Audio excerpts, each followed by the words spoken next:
Exodus 6. Then the Lord said to Moses, "Now you will see that what I will do to Pharaoh.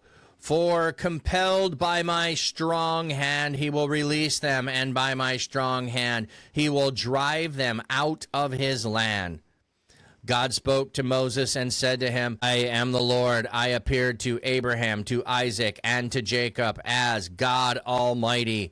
But by my name, the Lord, I was not known to them.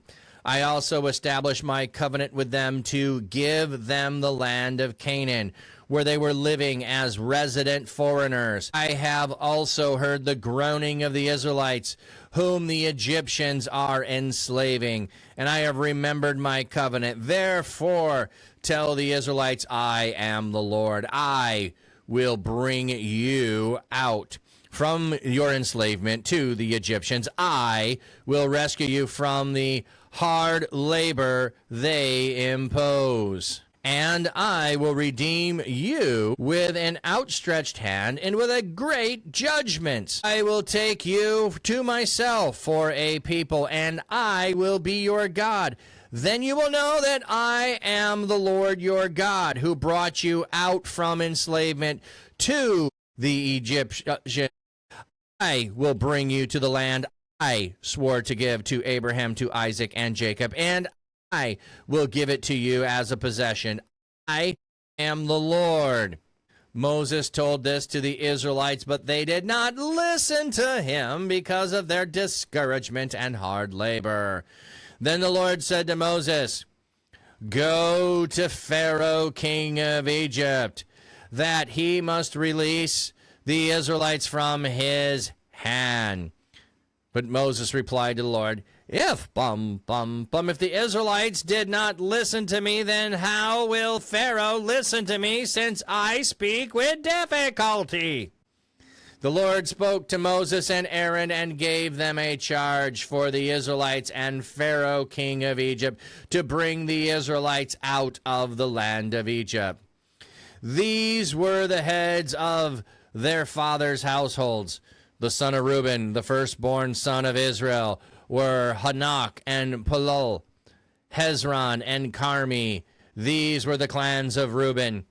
Now these are the names of the son of Levi, according to the records: Gershon, Kohath, and Merari. The length of Levi's life was 137 years. The sons of Gershon by their families were Libni and Shammai.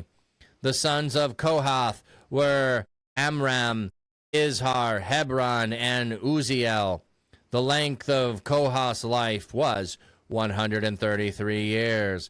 The sons of Merari were Mahali and Mushi. These were the clans of Levi according to their records. Amram married his father's sister, Jochebed, and she bore him Aaron and Moses.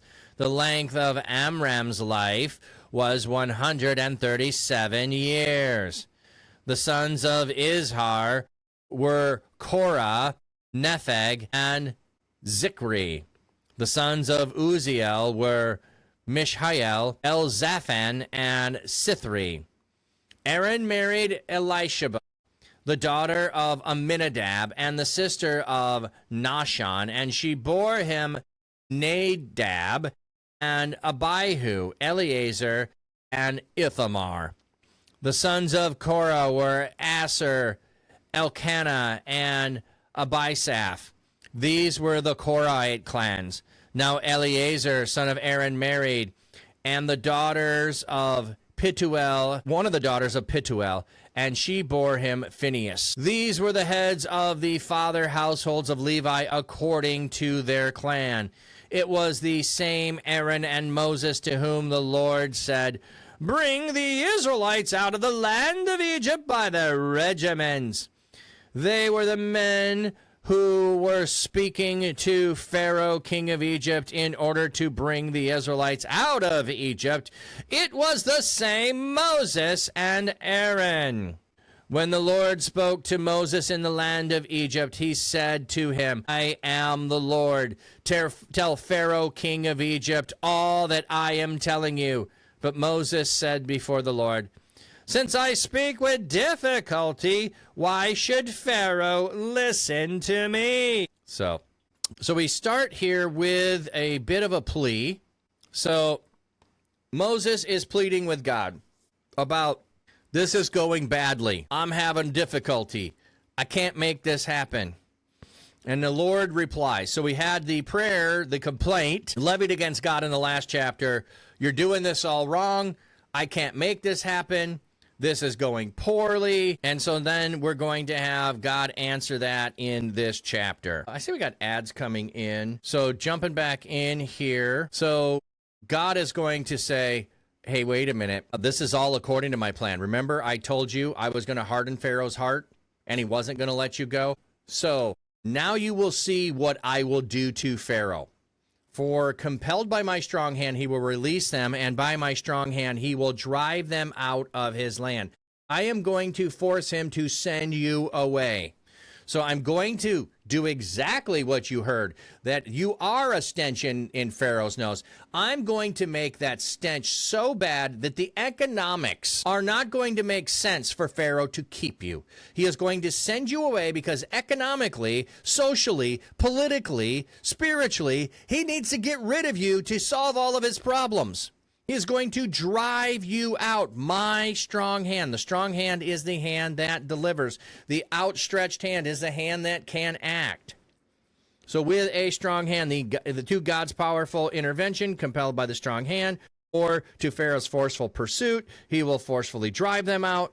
We have all of that here foreshadowed for us in more detail. When Moses complains, God says, I got you. Here's how it's going to go. So God spoke to Moses, said, I am the Lord. I appeared to Abraham, to Isaac, to Jacob as God Almighty, but by my name, the Lord, I was not known to them. Okay.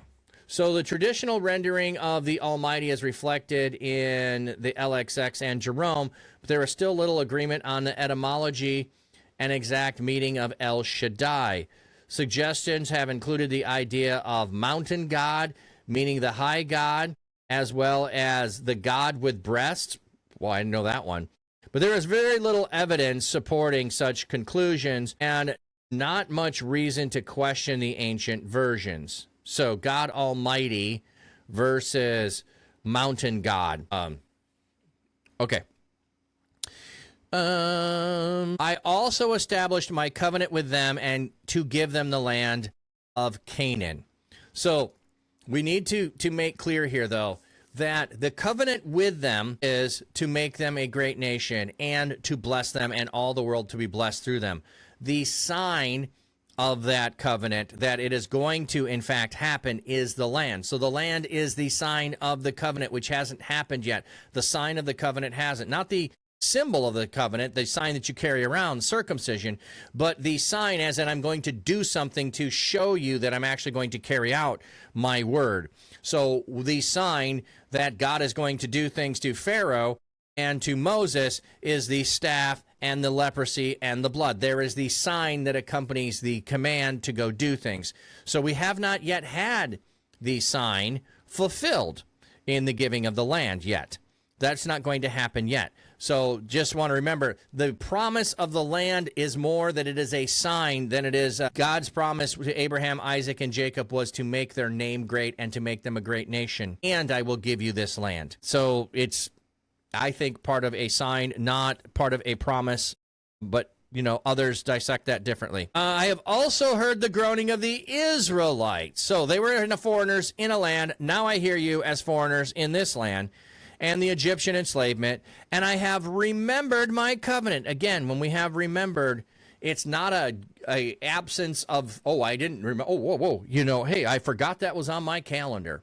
I forgot that you were my people. No, it is a bringing to mind. So if I all of a sudden were to bring up a reference, you would suddenly remember what the reference is and think about it. It doesn't mean you had forgotten it. It just means it wasn't on your mind currently. So when I say, what you talking about, Willis? Many of you are going to know exactly what I'm talking about, Willis. So it's going to bring that to mind. It doesn't mean that you forgot about it. You know, like, well, how could you forget about Willis? I mean, come on.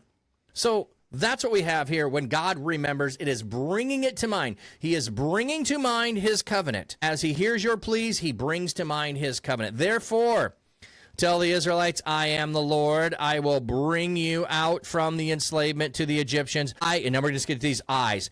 I will rescue you. I will redeem you. I will take you out myself. I will be your God. I am the Lord your God. I will bring you to the land I swore, and I will give to you as a possession. I am the Lord. So God's doing everything here. That sounds really intimidating. I feel like it sounds really intimidating. Like God's going to do it. He's going to do it. So Moses told this to the Israelites, but they did not listen to him because of their discouragement and hard labor. I wonder what the word is on discouragement there. The shortness of spirit. Oh, okay. Yeah. So they, like birds, mine. Yeah, I was thinking that too. I. But it's supposed to be echoing here. It is God going to do it. He's going to do it. He's going to do it. So go tell Pharaoh, king of Egypt, that he must release the Israelites from the land. But Moses replied to the Lord, if the Israelites did not listen to me, how will Pharaoh listen to me, since I speak with difficulty? So again, he's complaining about his ability to speak. He has now got no problem with going to God and pleading. So we already have he was willing to plead on his own behalf. Now, and then he just pleaded on behalf of the people. I don't know so much if this is just a reminder, or it's I don't understand how he's going to listen to me. I am uncircumcised lip. The lips represent the speech. The term uncircumcised may be comparison between his speech and that which the Israelites perceive as unacceptable, unprepared, foreign, and of no use to God. The heart is described this way when it is impervious to good impression, and the ear when it hears imperfectly. Moses has here returned to his earlier claim. He doesn't speak well enough to be doing this. So he goes back to the complaint. He already has Aaron. And then we leave. We leave the conversation. These were the heads of their father's household. So wait. I'm going to come back to 14 here, but let's go to the end of this and finish. Okay, there are the heads of fathers. It was the same Aaron and Moses, so making sure in the genealogy. When the Lord spoke to Moses in the land of Egypt, he said to him, I am the Lord. Tell Pharaoh, the king of Egypt, all that I am telling you. But Moses said before God, since I speak with difficulty, why should Pharaoh listen to me? So we ended with that question, and then we're going to get this summary again after we do genealogy to remind us, yes, indeed, the genealogy goes to Aaron and Moses, and reminding us where we left the story off. So we're going off on a sidetrack, and then we're going to repeat here. Moses is going, God, I don't know why he would listen to me. He didn't listen to me before. Why would he listen to me now? Okay, so let's go back and go through the genealogy. We're going to get some words. So the sons of Reuben, the firstborn son of Israel, were Hanok and Pula, Hezron, and Carmi. I always like the name Carmi. I don't know if it's just because of Carmi. These were the clans of Reuben. The sons of Simeon were Jemuel, Jamin, Ohad, Jachin, Zohar, and Shaul. The son of a Canaanite woman. These were the clans of Simeon. So we're getting in birth order here. Firstborn, secondborn, thirdborn. Now these were the names of the sons of Levi according to their records.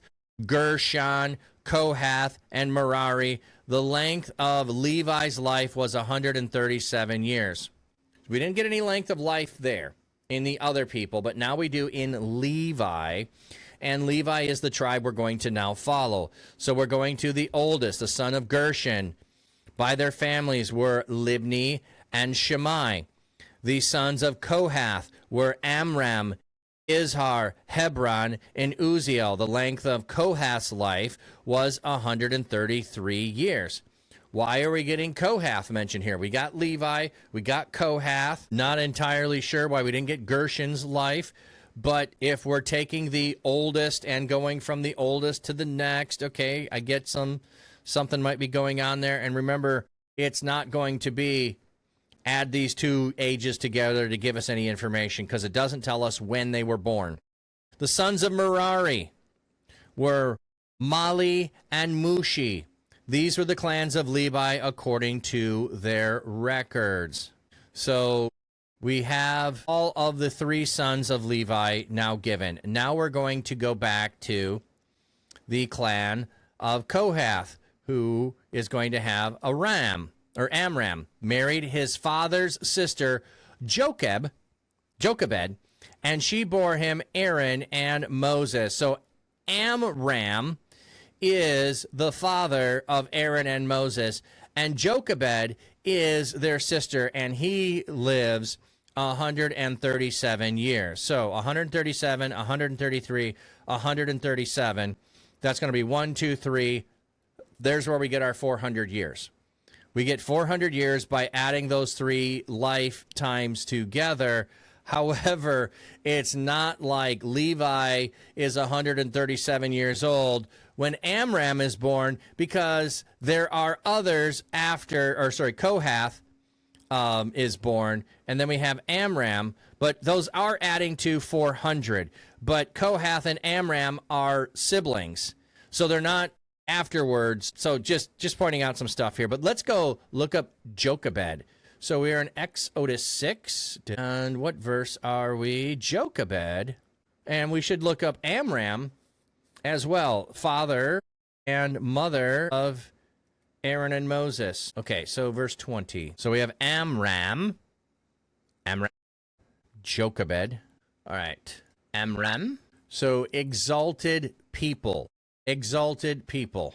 Jochebed, God is glory. God is glory.